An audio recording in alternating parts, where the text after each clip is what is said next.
Hello everyone and welcome back to Capacity TV here on a sunny networking terrace at Datacloud Global Congress 2026. I'm Amber Jackson and I'm delighted to be joined by two executives from maincubes, Oliver Menzel, the CEO, and Scott Newcombe, Senior VP of Hyperscale. Welcome to you both. Thanks so much for joining us. Thank you. Pleasure. Pleasure.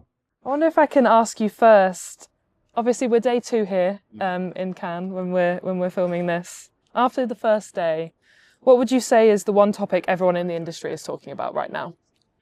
I believe, if you compare to the last year, it changed fundamentally to back away from technology, which was last year, I think, the primary topic about, liquid cooling and about, the changes, in the data center industry from a technology perspective.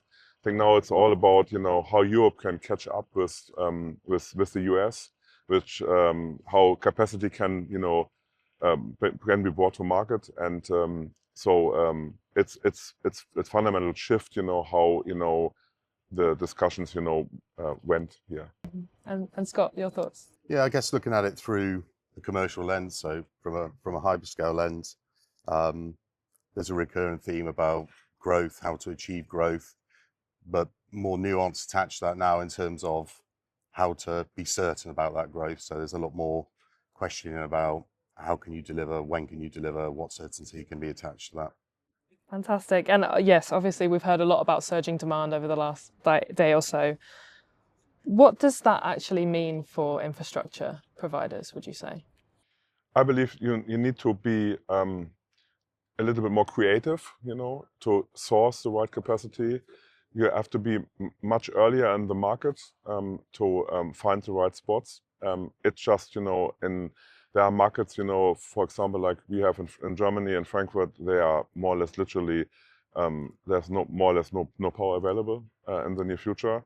So you have to be creative and smart. You have to be in the market. You have to know all your local peers. And I think this is very important, to at least, to get something up and running in the near future. And Scott, if hyperscalers are thinking globally, why would you say local factors end up being so decisive? And I guess the second part of that question is, where do you see the biggest gaps between what customers can expect and what the market can actually deliver? Yeah, and I think a lot of that comes down to understanding the nuance between US markets, for example, and European markets. And that's why it's fundamentally important to have a partner in region, in territory, that understands the complexities around development in that particular market, which downstream enables that faster delivery of the end product. Okay. And Oliver, do you have any thoughts on that? Yeah, because of I think you just can't, get capacity in the same way, in the different markets. So you have to have a local team. You have to be there. You have to, interact with the local municipalities, with all the authorities to get the capacity. You can't just, I would say, source capacity from a, from one location, for globally. It doesn't work. And Oliver, I think another thing that we've heard a lot about at the conference this year is about regulations and how they're all pulling in different directions. How do you see compliance reshaping the way infrastructure decisions get made? I believe if you see the geopolitical development, it's there's a lot of discussions around, data sovereignty, about, who is controlling the data, who is, who is owning the data, who is managing the data.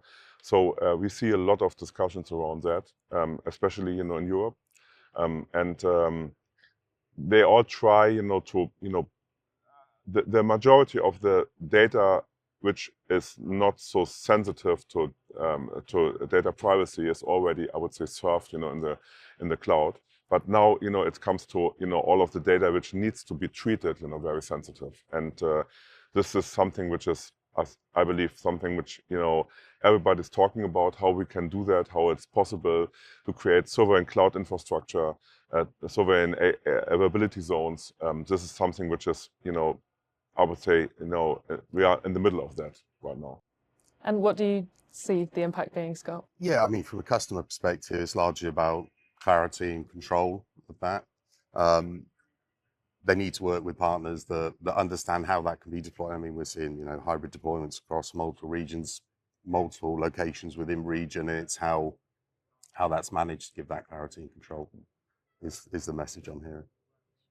So, I mean, with all of that being said, from both of you, I'd love to hear what your overall message is to the industry coming out of Cannes, and where does the future of digital infrastructure go from here?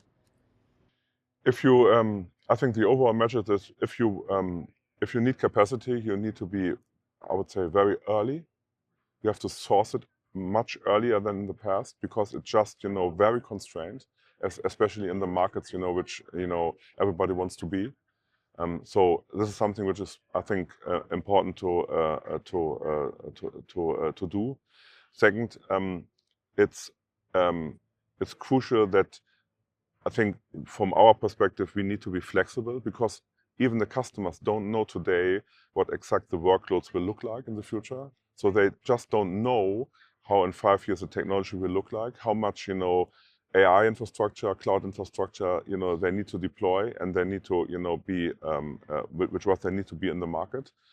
And third, it's all about, you know, it's all about finding the right, I would say, partners, you know, to execute on that, and, you know, to be sure to have the capacity online when they need to be online.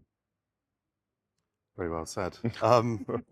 Yeah, as an extension of that, I guess, you know, customers are looking for that certainty. Our job really is to be able to work alongside them to plan that capacity, get it into the planning cycle as early as possible so that we have visibility of being able to deliver with surety when we say we're going to deliver in the locations we say we're going to deliver in.